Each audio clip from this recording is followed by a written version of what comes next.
Na Blejskem gradu je bila letošnja velikonočna nedelja znova prav posebna. Zgodovinsko kuliso so napolnili smeh, igra in razigrano otroško veselje. Dogodek Klovna Pirhe je tako kot pretekla leta znova privabil številne družine, ki so skupaj ustvarjale nepozabne praznične trenutke. Ja, to navdušenje, to iskanje v pričakovanju, ker vejo, da nekaj lahko dobijo, to je tisto najlepše. Predvsem zaradi lova na pirhi, otroka imata zelo rada, pa zelo lepe tele delavnice so, ustvarjalne, tale kotalikanje pa tako, to imata zelo rada. No.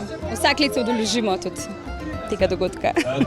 Po grajskih kotičkih je bilo skritih kar 200 unikatnih lesenih pirhov. Vsak je imel svojo številko in posebno nagrado za srečnega najditelja. Skrivajo pirhe in če jih najdeš, dobiš eno nagrado, tako da midve to ful rada počneva. Kakšna se vam zdi ta igra? Zanimiva in zabavna. Iščeš pirhe in potem dobiš nagrado, ko prideš do sem. Največ razburjenja so povzročili 4 zlati pirhi, ki so najditelje popeljali v sklepno tekmovanje za glavno nagrado. Dogajanje so popestrile ustvarjalne delavnice, labirint Piščančkova pot in tradicionalne velikonočne igre. Otroci so skozi igro razvijali domišljijo, gibanje in sodelovanje. Tekmovanje in tekmovalnost je velik del tega dogodka.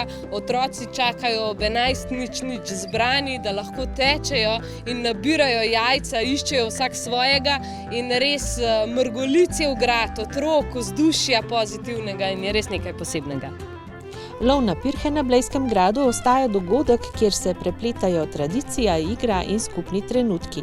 Razlog, da se obiskovalci vedno znova vračajo.